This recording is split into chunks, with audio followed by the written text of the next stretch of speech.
नमस्कार, आप सभी दर्शकों का बहुत बहुत स्वागत है। आप देख रहे हैं जिस टीवी में हूं नेहा शुक्ला और स्ट्रेट टॉक लेकर आप सभी दर्शकों के सामने एक बार फिर से उपस्थित हूं। अमेरिका में आ चुके हैं ट्रंप और ट्रंप के आने के बाद अमेरिका फर्स्ट इस पॉलिसी को लागू करने का अपना इरादा जता चुके हैं। और अमेरिका फर्स्ट के बाद क्या दुनिया के जो अन्य देश हैं उनको किसी तरीके की चुनौतियों का सामना करना पड़ेगा? जो दुनिया में दो युद्ध चल रहे हैं, क्या ये युद्ध समाप्त हो जाएगा और शांति की वापसी होगी? क्या अर्थव्यवस्था जो है वो अब तेजी से आगे बढ़ेगी और विकासशील देशों पर इसका क्या असर पड़ेगा? भारत अमेरिका के संबंधों पर इसका क्या असर पड़ेगा? बहुत से सवाल हैं ट्रंप की सत्ता में वापसी के बाद ये सवाल उभरे। आइए शुरू करते हैं स्ट्रेट टॉक इन्हीं सब सवालों के साथ। तो अब अमेरिका फर्स्ट ट्रंप का नारा और ट्रंप को ऐतिहासिक जीत मिल चुकी है। कमला हैरिस इतिहास नहीं रच सकी और अमेरिकियों के इस फैसले का पूरी दुनिया पर असर पड़ेगा, ये जाहिर सी बात है। लेकिन ये इस असर क्या होगा? अमेरिका के हित जो है वो साधे जा सकेंगे और दुनिया के देश जो है इसका खामियाजा उठाएंगे या फिर दुनिया में शांति जो है उसकी वापसी हो जाएगी? कुछ सवाल और कुछ तथ्य हम चाहते हैं कि स्ट्रेट टॉक में पहले अपने दर्शकों के सामने रखें, फिर आज के अपने मेहमानों से आपका परिचय करवाएंगे। अमेरिका में ट्रंप सरकार, क्या बड़े बदलाव ट्रंप लेकर आने वाले हैं? विदेश नीति में बड़े बड़े बदलाव की बात ट्रंप ने कही थी, क्या ये बदलाव जल्द ही दिखने वाले हैं? अमेरिका में दक्षिणपंथी राजनीति का कितना बड़ा उदय ट्रंप के आने के बाद कहा जाए? दक्षिणपंथी जो पॉलिटिक्स है ये पूरी दुनिया में जिस तरीके से उभार पर है, ट्रंप की वापसी प्रवासियों पर कितनी सख्त नजर आएगी? किन देशों की चुनौतियां जो है वो अब बड़ी हो गई हैं? खास करके भारत को इससे कितना नुकसान, कितना फायदा, इसका आकलन अलग अलग बड़े बड़े विश्लेषक लगा रहे हैं। क्या अब खत्म हो जाएगा इजराइल और रूस का युद्ध? क्योंकि ट्रंप ने अपने चुनावी कैंपेन के दौरान बार बार युद्ध की जो है बात रखी और कहा कि मैं एक दिन में ये युद्ध समाप्त कर लूंगा। चीन की उभरती ताकत पर ट्रंप लगाम लगा पाएंगे? ईरान को क्या सबक सिखा पाएंगे? इजराइल की मनमानी को कैसे रोक पाएंगे? और जेलेंस्की की उम्मीदों पर क्या करेंगे? बहुत सारे सवाल। आइए आज के मेहमानों का स्वागत कर लेते हैं। हमारे साथ जुड़ चुके हैं foreign issues expert professor Brahmadeep Alune और हमारे साथ जुड़ चुके हैं doctor Pramod Pahwa, foreign issues expert. आप दोनों का ही बहुत बहुत स्वागत करती हूँ। और शुरुआत में डॉक्टर पाहवा आपसे करना चाहूंगी। ट्रंप की वापसी, जिस तरीके से वापसी हुई, सबसे पहले तो मैं अमेरिकी जनता के इस फैसले का आधार आपसे समझना चाहती हूँ कि आखिर अमेरिकी जनता का ये फैसला क्या कहता है। अमेरिका में चुनौतियां इतनी बड़ी थी कि ट्रंप ही उसका समाधान ला सकते थे, क्योंकि चुनावी कैंपेन में उन्होंने बात रखी थी America first, make America great again. तो क्या अमेरिका ग्रेट नहीं रहा था और अब ट्रंप आ गए हैं तो अमेरिका को ग्रेट बना रहे हैं? नहीं, इसको आप कह सकते हैं कि ट्रंप की बहुत ऐतिहासिक जीत हुई है और ट्रंप जीते हैं। लेकिन मुझे लगता है कि ये ट्रंप की जीत नहीं हुई है, ये बाइडेन प्रशासन की हार हुई है। ये उनकी युद्ध उन्माद की हार हुई है या उनकी उस पॉलिसीज की हार हुई है जो 3 साल से वो यूक्रेन में अपनी इन्वेस्टमेंट और अपनी पब्लिक का पैसा लगा रहे थे। और उसके अलावा वो उसकी हार हुई है जो उन्होंने मुस्लिम्स को गाजा में मरने दिया, वहां पर कत्लेआम होने दिया, और फिर उसके बावजूद उनकी अपनी कोई कमिटमेंट पूरी नहीं हुई। उन्होंने 4 बार आकर कहा कि इस मंडे हमारा सीज फायर हो जाएगा, जंग रुक जाएगी, नेतन्याहू मान जाएंगे। और ब्लिंकन जो उनके स्टेट सेक्रेटरी हैं, वो मेरे ख्याल 14 बार उन्होंने वहां विजिट की, लेकिन उसका कोई इंप्रेशन नहीं दे सके। तो इसका मतलब ये हुआ कि अमेरिका जैसे बड़े देश को नेतन्याहू जैसा एक छोटा सा 90 लाख के देश वाला अगर अपने कब्जे में कर सकता है तो फिर अमेरिका कहां से ग्रेट रहा। एक युद्ध नीति का विरोध था, दूसरा वहां पर बेरोजगारी की दर बढ़ती चली जा रही है जी, और प्रवासियों का तो हमेशा से वहां प्रॉब्लम रही है, और उसमें भी हमारे क्षेत्र के दक्षिण एशिया के लोग ज्यादा होते हैं। तो इसको आप कमला हैरिस की हार मान लें जी, या बाइडेन की हार मान लें, क्योंकि बाइडेन ने जिस तरीके से बीच में अपने आप को विड्रॉ किया वो भी एक बहुत बड़ा ड्रॉबैक था जी। क्या पहले ही उनकी उम्मीदवारी नहीं सामने आनी चाहिए थी, ताकि जो कमला हैरिस है उनको अपनी जड़ें मजबूत करने का मतदाताओं के बीच में ज्यादा समय मिला होता? समय की कमी रही कमला हैरिस के हार की वजहों में से एक। देखिए, बहुत से क्या अधिकतर सभी देशों के अंदर सरकारें होती हैं जो नजर आती हैं, लेकिन डीप स्टेट्स भी होते हैं। क्योंकि बाइडेन हमेशा से डीप स्टेट के आदमी रहे हैं और बड़े एक्सपीरियंस थे, तो डेमोक्रेट्स के पास कोई और दूसरा कैंडिडेट नहीं था, और अगर बाइडेन की जगह वो किसी और को लाते तो उनको यह भी डर था कि उनका इंटरनल कॉन्फ्लिक्ट ना बढ़ जाए, और ऐसे में आमने सामने कॉन्फ्लिक्ट बढ़ जाता है। कमला हैरिस को एक काफी टाइम तो यही प्रूव करने में लग गया कि वो हिंदू नहीं है, काफी टाइम यही प्रूव करने में लग गया कि वो क्रिश्चियन है, और वो ब्राउन नहीं है, ब्लैक है, जमाइका से हैं, क्योंकि उनके पास जमाइका से थे, उनके हस्बैंड भी वहीं से यहूदी हैं। तो इसी कॉन्फ्लिक्ट में, इसी कंफ्यूजन में बहुत से वोट चले गए। फिर डोनाल्ड ट्रंप को अगर एक मुश्त वोट पड़े हैं, तो उनको पॉपुलर वोट्स में वहां का मुस्लिम ने बहुत बड़ा सपोर्ट दिया है, सिखों ने बहुत बड़ा सपोर्ट दिया है। सिर्फ हमारे भारत के गुजराती जय श्री राम वाले हैं, इनको अगर हम छोड़ दें तो अरेबियंस ने बहुत बड़ा सपोर्ट दिया है, और जो स्टिंग स्टेट्स थी वहां के मुस्लिम ने बहुत बड़ा एक अहम रोल अदा किया हमको जिताने में। और बाकी मार्टिन थे, एलन मस्क की नीतियां थी, उसकी स्ट्रेटजी थी जो ट्रंप को यहां तक लेकर आई। अब बाकी तो फ्यूचर में है क्या होता है। जी, अब प्रोफेसर ब्रह्मदीप, आप ट्रंप की इस वापसी को कैसे देख रहे हैं? इतिहास तो कमला हैरिस के चयन से भी हो जाता, लेकिन ट्रंप की ऐतिहासिक वापसी जो है कहीं ना कहीं उन देशों के लिए मुश्किलें तो पैदा कर ही रही है जो अमेरिका को लगातार आंखें तरेर रहे थे। लेकिन उससे पहले कि मैं वैश्विक राजनीति पर जाऊं, मैं ट्रंप की जो अमेरिकी पॉलिटिक्स है उसको समझना चाहती हूँ कि आखिर ऐसा कैसे किया ट्रंप ने कि कैपिटल हिल की हिंसा से लेकर कई आपराधिक मुकदमे का सामना करते हुए ट्रंप सत्ता में वापस आते हैं, और अब ये चर्चाएं चल रही है कि उन पर मुकदमे जो हैं वो वापस लिए जाएंगे। ये कैसे किया ट्रंप ने? देखें नेहा जी, आप बेइंतहा बेखौफ बेलगाम होकर राष्ट्रवाद का नारा दीजिए, आप किसी भी देश में चुनाव जीत जाएंगे। और जो वैश्विक बदलता परिदृश्य है उसमें जनता यही चाहती है। ट्रंप श्वेत राष्ट्रवाद या क्रुद्ध श्वेत का प्रतिनिधित्व करते हैं। वो उन लोगों का प्रतिनिधित्व करते हैं जो अप्रवासियों को लेकर गुस्से में है, जो अमेरिकी परंपराओं को आगे लाना चाहते हैं, जो अधिकांश ग्रामीण लोग हैं वो का समर्थन कर रहे थे। दूसरी बात यह है कि अब उनका जो प्रतिशत है वो तकरीबन 73-74% है। मतलब उनमें जो ट्रंप है उनकी उन्होंने एक जगह बनाई ली थी। अब इसके बाद रिपब्लिकन पार्टी जो है वो अंततः करोड़ों के मालिक है, कई 100 करोड़ के मालिक है ट्रंप, और उन्होंने जो वहां का मध्यम वर्ग था उसको रोजगार के ख्वाब दिखाए, उनको व्यवसाय के ख्वाब दिखाए, उनको खुशहाली के ख्वाब दिखाए। तो और इन सब के बीच उन्होंने अमेरिकन फर्स्ट की भी बात की। तो ट्रंप का जीतना तो तय था, क्योंकि जब आप अपने देश के लोगों के लिए आक्रामक तरीके से प्रचार करते हैं, जब आप दूसरों को निशाना बनाते थे। आप देखिए, अमेरिकन ड्रीम्स की शुरुआत करने वाले 2016 के ट्रंप, जिन्होंने अपने आते से कई देशों के मुस्लिमों को अपने देश में प्रतिबंध लगाने की बात कही थी, जो मुस्लिमों के खिलाफ इतने प्रखर नजर आते थे, वो ट्रंप अब चुनाव के पहले ये कहते हैं कि बाइडेन ने कई मुसलमानों को मरवा डाला। कहां पर? मध्य पूर्व में। मतलब उन्होंने चुनाव जीतने के लिए क्या क्या हथकंडे अपना सकते हैं। वो जो भारतीयों के प्रवेश को लेकर या व्यापार को लेकर जो भारत के खिलाफ बोलने से भी ट्रंप परहेज नहीं करते थे। उन्होंने जो बांग्लादेश के अल्पसंख्यक है, हिंदू अल्पसंख्यक है, उनके बारे में बाकायदा ट्वीट कर दिया। तो आपको देखिए, अब वो दौर गया जब वैश्विक नेता हुआ करते थे, विश्व शांति की बातें हुआ करती थी, मानव अधिकारों की बातें होती थी, लोकतंत्र की बातें होती थी, आदर्श और मूल्यों की चर्चा होती थी।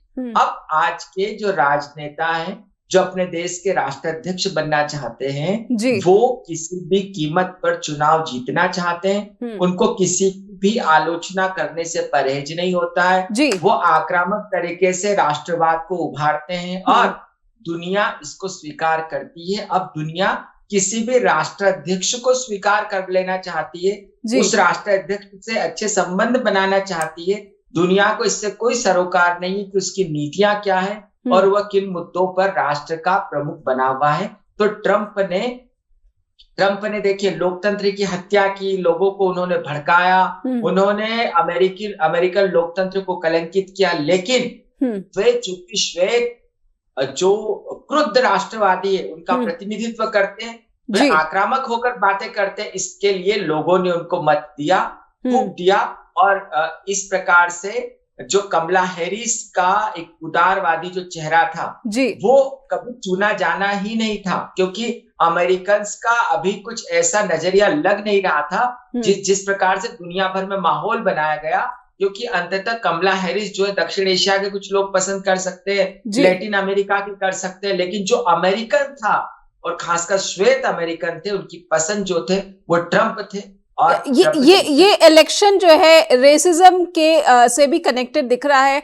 अगर मैं आपकी बात का सही अंदाजा लगा पा रही, हमारे साथ डॉक्टर प्रमोद पावा जुड़े हुए, उनसे समझेंगे कि जिस तरीके से कमला हैरिस को लेकर, उनके धर्म को लेकर, वो कहाँ से है, इस बात को लेकर ट्रंप ने भी अपनी चुनावी सभाओं में जो है टीका टिप्पणी की और बहुत ही आपत्तिजनक बातें रखी। क्या अमेरिकी जो जनता है वो अभी भी नस्ली टिप्पणियों पर प्रभावित होती है और ये नस्लवाद जो है अमेरिकी मतदाताओं में काफी ज्यादा अभी भी पैठ बनाए हुए है? समझेंगे पावा सर, कहीं ना कहीं वाइट पीपल, उनकी बात करते हुए ट्रंप बार बार नजर आए और कमला हैरिस के बारे में आपने खुद कहा कि इस बात की कंफ्यूजन रही मतदाताओं के बीच में कि वो ब्राउन हैं या फिर जो हैं वो ब्लैक हैं। इसको उन्होंने क्लियर किया कई बार, लेकिन मैं समझना चाहती हूँ कि वही ट्रंप है जो कभी अल्पसंख्यकों के लिए चिंता जताते हैं और कहीं वाइट पीपल को एक बार क्रिश्चियनिटी के लिए जो है वोट देने की बात करते। क्या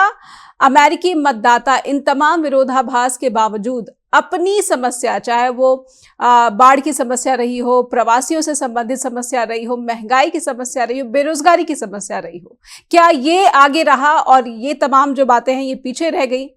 नस्लवाद की बातें पीछे रह गई, विरोधाभासी टीका टिप्पणियों की बातें पीछे रह गई। ट्रंप का जो पूरा का पूरा व्यक्तित्व है, जो छवि है, वो काफी विरोधाभासी है।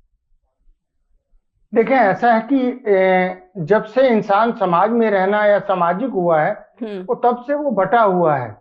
हम अपने घर में भी अगर कोई सांवला बच्चा होता है तो उसे कल्लू कहते हैं हमारे यहाँ खासकर, और ये बटाव अगर हम देखें तो भारत में तो बहुत ज्यादा है।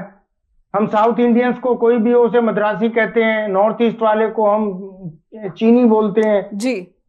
तो ये एक फर्क है। चाहे सिख हमारा वो नॉर्थ इंडिया से दूर कहीं रहता हो, मैंने ऐसे भी सिख देखे हैं। खासकर मैं पटना में गया था तो वहां जितने भी गुरुद्वारा साहब में सेवादार थे या लोग थे, वो लोग पंजाबी नहीं बोलना जानते थे जी। लेकिन अगर कभी नॉर्थ इंडिया में आएंगे तो हम यही लगेगा कि ये सिख है तो पंजाबी होगा। तो नस्लवाद, जातिवाद, धर्मवाद ये पार्ट ऑफ द लाइफ है, पार्ट ऑफ द सोसाइटी है, उसको आप नहीं भूल सकते।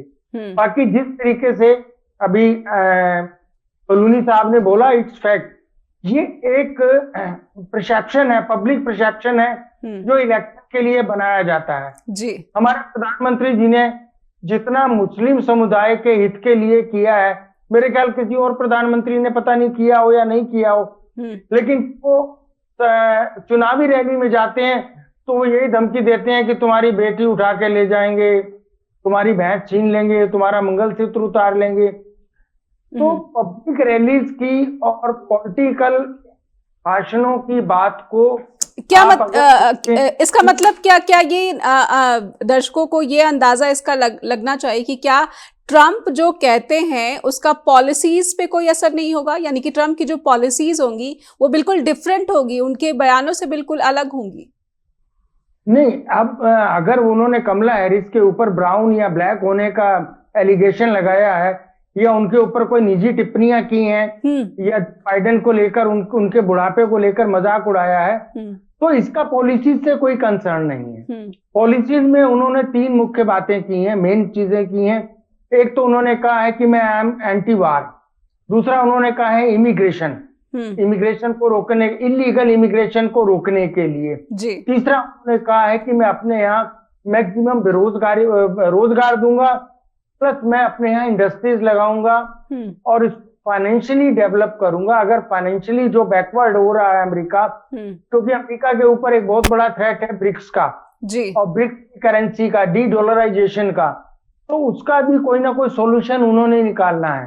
अब चूंकि सॉफ्टवेयर का जमाना चला गया, इंडस्ट्रीज वहां से खत्म हो गई, अमेरिका की प्रोडक्ट्स कोई मार्केट में नजर नहीं आती है आपको, सारे में आपको चाइना नजर आएगा या आपको दूसरी वियतनाम नजर आएगा, बांग्लादेश, श्रीलंका, बाकी कंट्रीज के आएंगे, लेकिन कहीं भी आपको मेड इन यूएसए वाली प्रोडक्ट कहीं नजर नहीं आएगी।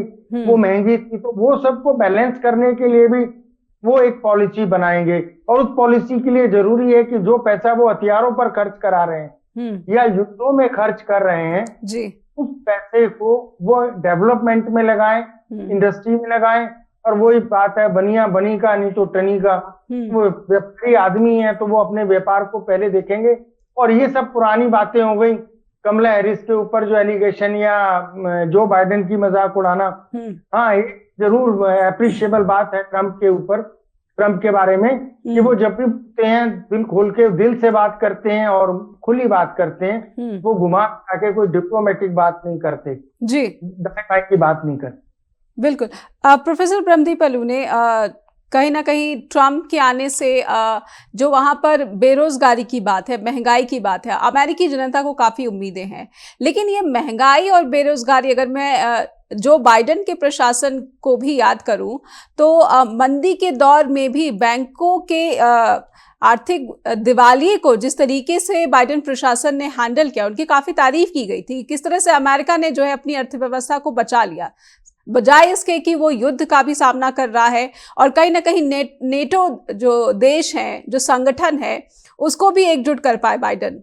तो क्या ट्रंप जो है, जो वायदे उन्होंने किए हैं खास करके अमेरिकी अर्थव्यवस्था को लेकर, उन वायदों को वो जल्द पूरा करते हुए देखे जाएंगे, सफल हो पाएंगे? क्योंकि ये वायदे पूरा करना बहुत मुश्किल होगा फिलहाल मौजूदा समय में अमेरिका के लिए।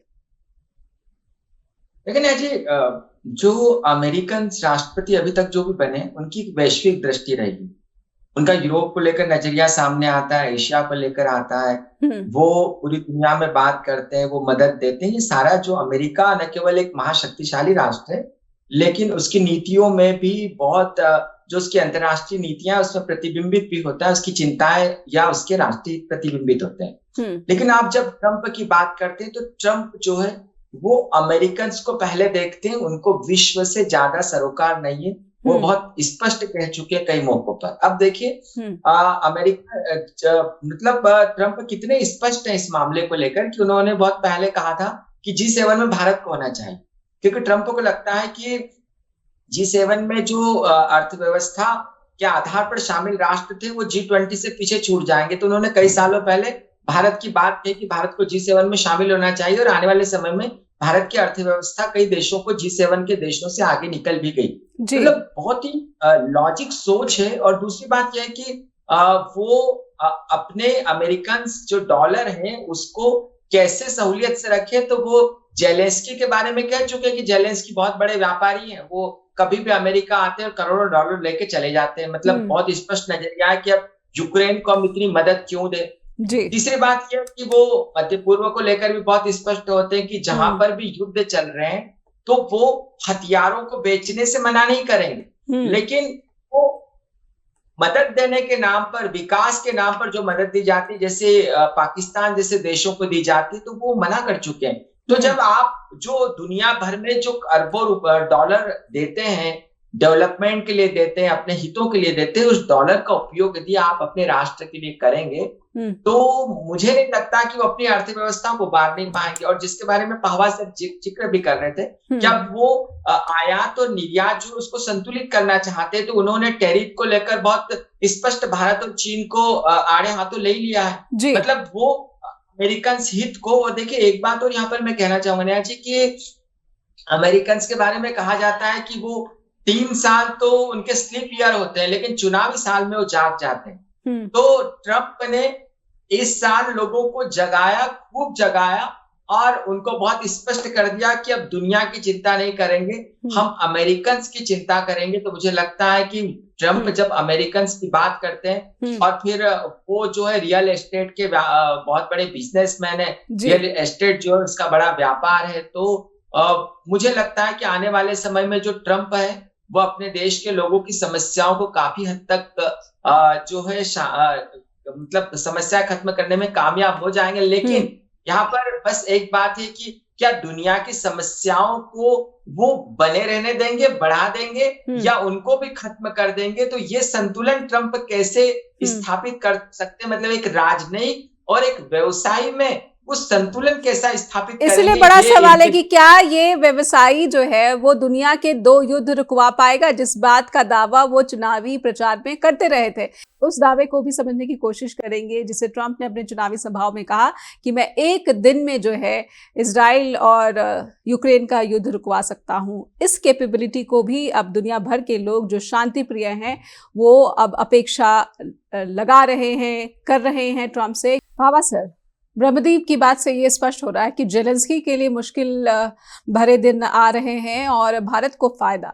क्या आप भी यही अपेक्षा कर रहे हैं, आपका भी यही आकलन है कि भारत की जो अर्थव्यवस्था है उसे देखते हुए ट्रंप भारत के फेवर में, भारत के फायदे में कुछ बड़े फैसले कर सकते हैं, और जेलेंस्की जो है सबसे बड़ा नुकसान जेलेंस्की और ईरान के खाते में आ सकता है?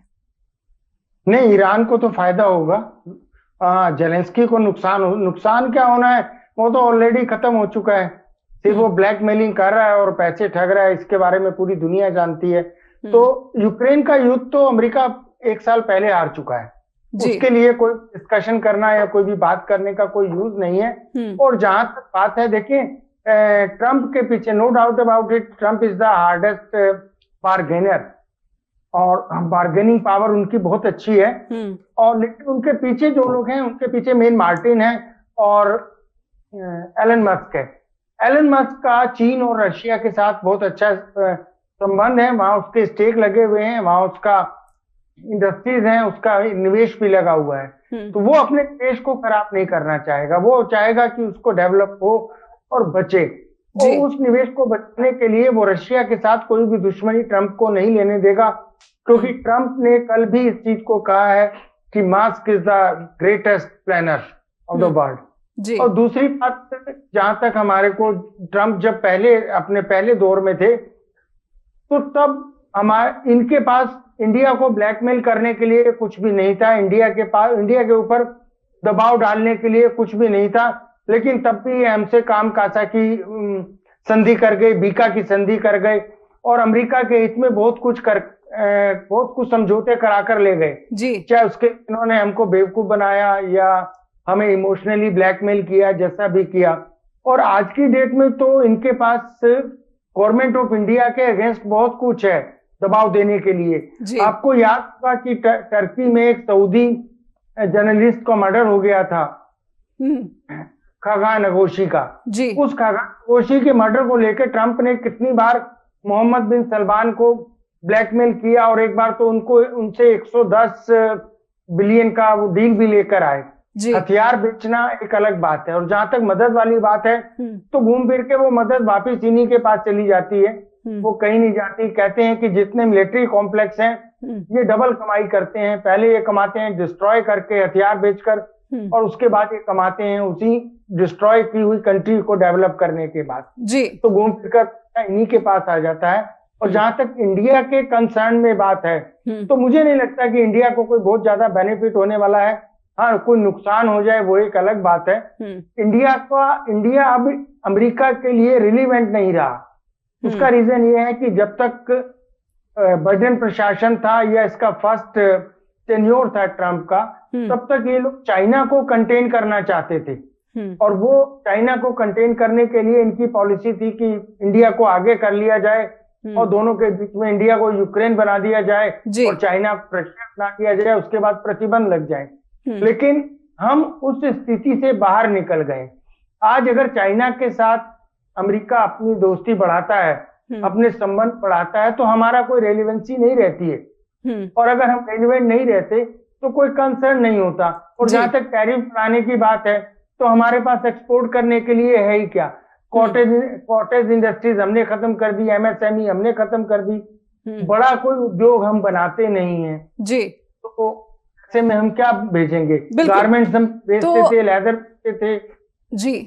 तो ये जो चीन के लिए जो ट्रम्प की पॉलिसी रहेगी, जैसा कि आपने यहाँ पर अपना आकलन रखा है कि चीन इस दौर में बाइडेन प्रशासन के समय इसने खुद को अपनी स्थिति मजबूत कर ली कि अब ट्रम्प के लिए चीन के साथ हार्ड बार्गेनिंग करना मुश्किल हो जाएगा, बल्कि भारत के लिए जो है अब जो परिस्थितियां हैं विपरीत दिख रही हैं।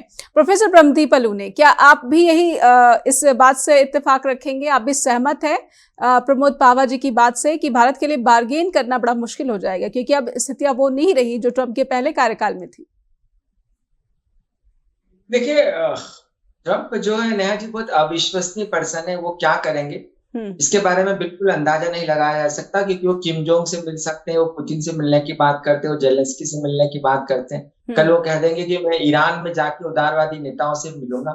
तो लेकिन दूसरी तरफ जी एक बात तो है कि जो अमेरिका है वहां पर जो भारतीय रहते हैं उनका प्रभाव बहुत ज्यादा बढ़ा हुआ है, और वो प्रभाव आपको माइक्रोसॉफ्ट में नजर आता है, 35-36% है। नासा में भारतीय बहुत बड़ी तादाद में, हजारों हमारे जो शिक्षक है वो वहां के विश्वविद्यालय में पढ़ाते हैं। तो भारतीयों की जो इंटेलेक्चुअल्स जो प्रॉपर्टी है या जो भी एक पहचान है, वहां पर भारतीयों की इतनी तादाद है कि अमेरिका में कोई भी राष्ट्रपति बन जाए वो भारत के प्रतिकूल ज्यादा कदम उठा नहीं सकते। और फिर दूसरी बात यह है कि एक प्रवासियों को लेकर एक अंदेशा जरूर व्यक्त किया जाता है, लेकिन किसी भी देश को अधिकार है कि वो अपने यहाँ पर जो इलीगल लोग हैं उनको नहीं आने दे। भारत भी ये पसंद नहीं करता, तो वो अपना ट्रम्प का अधिकार है। दूसरी बात यह भी है कि देखिए, चीन को लेकर कोई भी अमेरिकन राष्ट्रपति इसलिए मतलब ये मेरा अपना विचार है कि कोई भी अमेरिकन राष्ट्रपति उदारता इसलिए बरत नहीं सकता कि देखिए, अमेरिका और रूस का लंबे समय तक युद्ध चला, लेकिन अमेरिका को रूस ने रणनीतिक तौर पर या सामरिक तौर पर चुनौती दी, आर्थिक तौर पर कभी चुनौती नहीं दी। और अमेरिका ये जानता है कि यदि कोई देश अब दुनिया में उसके सामने खड़ा हो गया है, आर्थिक तौर पर जो चुनौती देने वाला देश है वो चीन है, और अब डॉलर कूटनीति के सामने युआन कूटनीति की एक बड़ी चुनौती है। तो यदि डॉलर कमजोर होता है और युआन मजबूत होता है, तो जो अमेरिका की अर्थव्यवस्था है या अमेरिका की जो प्रतिष्ठा है वो ध्वस्त हो जाएगी। तो मुझे लगता है कि ट्रम्प भले ही ट्रम्प को कुछ भी कहा जाए, लेकिन वो इतने नासमझ भी नहीं हो सकते कि वो चीन को मजबूत करने देने का अवसर प्रदान करे, क्योंकि चीन की जो बेल्ट इन परियोजना है वो लैटिन अमेरिका तक जा रही है। तो ट्रम्प एक बिजनेसमैन भी और एक अमेरिकन भी है, और चीन उनके सामने खतरे के तौर पर है।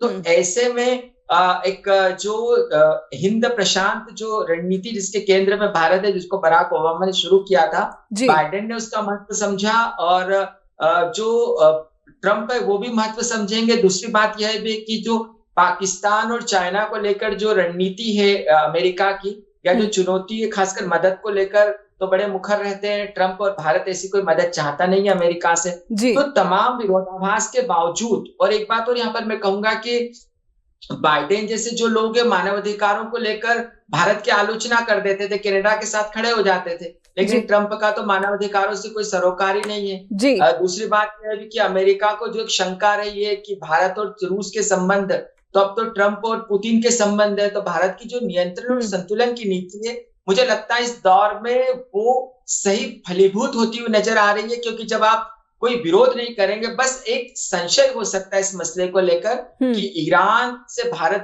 भारत की बहुत बड़ी जरूरत है, क्योंकि मध्य पूर्व का एक बड़ा एक बहुत ही इम्पोर्टेंट महत्वपूर्ण सवाल उठ रहा है जहन में चाबहार पोर्ट को लेकर। भारत और ईरान जी के जी बीच ये जो चाबहार पोर्ट का समझौता है, इस पे क्या कुछ असर देखने को मिलेगा? बहुत ही महत्वाकांक्षी परियोजना है दोनों देशों के लिए, भारत के लिए भी। ट्रम्प की एंट्री और अमेरिका फर्स्ट, अब इस पॉलिसी पर आगे बढ़ते हुए ट्रम्प दिखेंगे, अमेरिकी राष्ट्रपति। ब्रह्मदीप अलू ने चाबहार पोर्ट पर छोटी सी टिप्पणी, उसके बाद में प्रमोद पावा जी से अगला सवाल समझने की कोशिश करूंगी जी। देखिए, अब ट्रम्प जो है वो जो ईरान को लेकर जितने आक्रामक रहे हैं, और चूंकि जब क्रुद्ध श्वेत की बात आती तो उसमें यहूदी भी शामिल है, और जो ट्रम्प है वो पूंजीपति है, पूंजीपति यहूदियों का बड़ा समर्थन प्राप्त है। इसका मतलब है कि इजराइल को उनका बड़ा समर्थन होगा, और उनके कड़े कदम ईरान को लेकर होंगे। अब ईरान को लेकर जब कदम होंगे तो भारत और ईरान के संबंध किस मोड़ पर जाएंगे?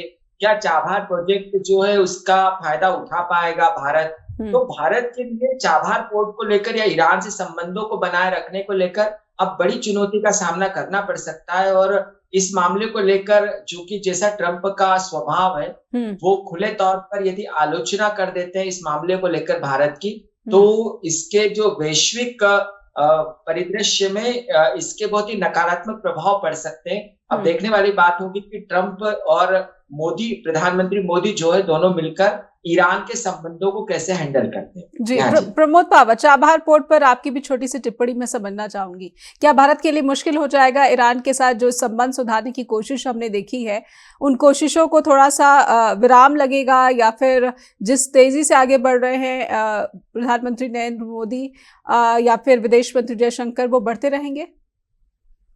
ये कुछ चांस की बात है कि आपके हर प्रोग्राम में मैं एक डायलॉग या एक वाक्य हमेशा कहता हूं कि जो दिखता है वो होता नहीं है, और जो होता है वो दिखता नहीं है। तो जो हो रहा होता है वो नजर नहीं आता है, क्योंकि मैं ईरान में तो रहा भी हूँ। तो ईरान के बारे में हमारी बहुत सारी गलतफहमियां हैं, और हम सोचते हैं कि ईरान बहुत बड़ा दुश्मन है अमेरिका का, या बहुत बड़ा दुश्मन है इजराइल का। ऐसा नहीं है। ईरान के अंदर सबसे ज्यादा निवेश जानते हैं किसका है? ट्रम्प के दामाद।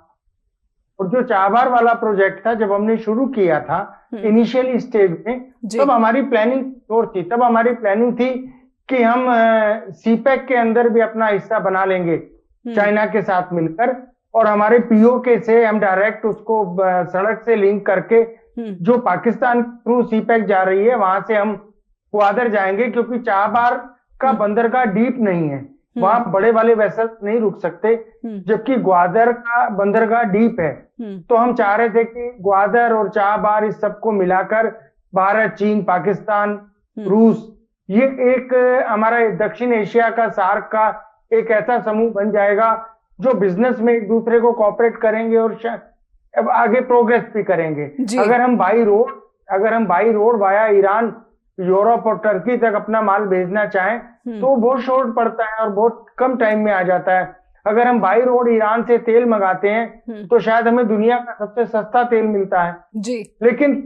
लेकिन 2014 के बाद वो सारी प्लानिंग, तो वो सारी जो हमारे प्रोजेक्ट्स थे वो बंद हो गए या कर दिए गए, किसी के भी दबाव में, किसी के इंप्रेशन में, वो एक अलग बात है। तो ट्रम्प सिर्फ एक चीज के लिए ईरान के अगेंस्ट है कि वो न्यूक्लियर पावर ना बने जी। अगर ईरान इस पर कोई एग्रीमेंट कर लेता है कि वो अपने न्यूक्लियर पावर को नहीं बनाएगा, आगे नहीं चलाएगा, तो ईरान के बहुत से संबंध अमेरिका के साथ हो सकते हैं, कोई बड़ी बात नहीं है, और रूस के साथ बहुत अच्छे संबंध हो सकते हैं। एक बहुत पुरानी कहावत है कि दुश्मन को खत्म करने का सबसे अच्छा तरीका ये है कि उससे दोस्ती कर जी। और अगर दुश्मनी खत्म करना चाहते हैं दुनिया से, रूस से, चीन से, हालांकि वो इस चीज को कह चुके हैं कि वो प्रतिबंध हटा देंगे, तो उसका सबसे अच्छा तरीका है कि वो चीन और रूस से भी दोस्ती कर ले। और अगर कल को या आने वाले 4 साल में जाते जाते आपको ये सुनने में मिले कि अमेरिका भी सीपेक का हिस्सा हो गया है, साझीदार हो गया है, उसमें निवेश लगा के बराबर का पार्टनर हो गया है, तो इसको आप इस बात पर हैरान मत होइए। प्रोफेसर ब्रह्मदीप, क्या आपको भी लगता है कि ट्रम्प की जो नीतियां हैं वो चौंकाने वाली होंगी, और ये जो चौंकाने वाली नीतियां होंगी इसका सबसे ज्यादा जो खामियाजा है वो पश्चिम के देशों को उठाना पड़ेगा? जी बिल्कुल, हाँ जी, बिल्कुल चौंका सकते हैं क्योंकि यूरोप को लेकर ही जो ट्रम्प है वो कह चुके हैं। यूरोप से व्यवसाय को लेकर उस पर आरोप लगा चुके हैं। हम्म, ब्रिटेन जैसे साझेदार को लेकर भी वो आलोचना कर चुके हैं। हम्म, नाटो को के साथ अमेरिका क्यों खड़ा रहे, हम्म, इसको लेकर वो बोल चुके हैं। तो अपने दोस्तों पर जो शख्स इतने मुखर होकर निशाना साधे, वो भी हम्म, अमेरिका जो नाटो की प्रासंगिकता पर बात कर दे, जो यूरोप पर बात कर दे, जो ब्रिटेन पर बात कर दे, हम्म। वो ट्रम्प कुछ भी कर सकते हैं और ट्रम्प के बारे में कोई अंदाजा नहीं लगाया जा सकता। बिल्कुल। तो क्या मौजूदा वक्त में मल्टीपोलर वर्ल्ड के लिए ट्रम्प जैसा नेता ही अमेरिका के लिए बिल्कुल ही एक उचित नेता मिला है, ये कहना, ये टिप्पणी करेंगे? नहीं, देखिए, एक मोहम्मद तुगलक भारतीय इतिहास में बड़े एक राजा के तौर पर जाने जाते थे। उन्होंने क्या किया था कि रातों रात दिल्ली से अपनी राजधानी दौलताबाद बना लिया था और उन्होंने कहा था कि सोने की सिक्के की क्या जरूरत है, लोहे के सिक्के चला दो। तो लोगों ने अपने घरों में ढालना शुरू कर दिया था। हम्म, तो आप राजा के तौर पर यदि आप सोने के सिक्के ही चलाएंगे तो मुझे लगता है कि आप पब्लिक में आप खुशहाली ले पाएंगे। हम्म, यदि ट्रम्प ने सारी दुनिया को एक साथ मिलाने की कोशिश की तो फिर वो लोहे का डॉलर हो जाएगा और फिर अमेरिका का नुकसान हो जाएगा। जी, मुझे लगता है कि मोहम्मद तुगलक कम से कम ट्रम्प तो नहीं हो सकते। जी। डॉक्टर पाहवा, आपकी टिप्पणी, मल्टीपोलर वर्ल्ड के लिए ट्रम्प किस तरह के नेता साबित होंगे? वो तो मल्टीपोलर तो बन ही चुका है हम्म, और न्यू वर्ल्ड ऑर्डर जो वेस्ट का आना था वो वेस्ट की जगह अब ईस्ट का आ रहा है। हम्म, अब ट्रम्प के पास सिर्फ एक ही ऑल्टरनेट है, एक ही चॉइस है हम्म। कि वो अमेरिका को बचा के रखे, टुकड़ी ना होने दे। एक और नेतन्याहू के सवाल पर मैं जरूर टिप्पणी लेना चाहूंगी, उसके बाद समय जो है समाप्त हो रहा है। जी। नहीं, नेतन्याहू का वो टू नेशन थ्योरी जो उनकी चल रही है वो उसका सॉल्यूशन निकाल देंगे। आई होप सो कि ट्रम्प जो है वो यरूशलेम को बांटकर और मिडिल ईस्ट का ये जो कॉन्फ्लिक्ट चल रहा है इजराइल वाला, ये हमेशा के लिए खत्म कर देंगे। और इसके लिए उन्होंने एफर्ट्स भी किए थे। नहीं, पर ट्रम्प ही थे जिन्होंने यरूशलेम को जो है इजराइल का जो है कैपिटल जो है उसकी मान्यता दे दी थी। तो क्या वो पलट जाएंगे, पलटी मारेंगे इस बार? नहीं, यरूशलेम के एक हिस्से पर तो आज भी इजराइल का कब्जा है। तो अगर उसी कब्जे को अपनी राजधानी बना लेते हैं और दूसरे कब्जे के ऊपर, जैसे चंडीगढ़ हमारी पंजाब की भी राजधानी है, हरियाणा की भी है, तो ऐसी यरूशलेम भी हो सकती है, कोई बड़ी बात नहीं। जी, छोटी सी टिप्पणी ब्रह्मदीप जी, बिल्कुल एक लाइन में, समय समाप्त हो गया। जी। देखिए, नहीं, इजराइल को लेकर तो मुझे नहीं लगता कि ट्रम्प कोई ऐसा डिसीजन लेंगे, क्योंकि इजराइल उनके लिए व्यवसाय से बढ़ के अमेरिका के लिए, क्योंकि एक रणनीतिक केंद्र है मध्य पूर्व में और इजराइल की जरूरत जो है अमेरिका को हर मोर्चे पर है। इवन एक प्रॉक्सी जो होता है अमेरिका का दुनिया में, कोई प्रॉक्सी है तो वो इजराइल है। तो मुझे लगता है ट्रम्प इजराइल को कमजोर नहीं होने देंगे। जी, बहुत बहुत धन्यवाद देना चाहूंगी। समय बताएगा कि आप दोनों की ही जो समीक्षा है, आकलन है, वो कितनी सटीक है। बहुत बहुत धन्यवाद फिर से जताना चाहूंगी आपका, प्रोफेसर ब्रह्मदीप अलूने आपका भी, और डॉक्टर प्रबोध पावा आपका भी बहुत बहुत आभार। दर्शकों से अनुरोध करना चाहूंगी कि आप ट्रम्प के इस निर्वाचन पर क्या समझ रखते हैं, आपकी क्या राय है, आपकी अगर कोई कंप्लेन भी है तो हम तक जरूर पहुंचाएं। आप हमें लिखिए info@justbroadcasting.com या फिर neha@justbroadcasting.com पर भी जुड़े रहिए जस्ट टीवी पर। नमस्कार।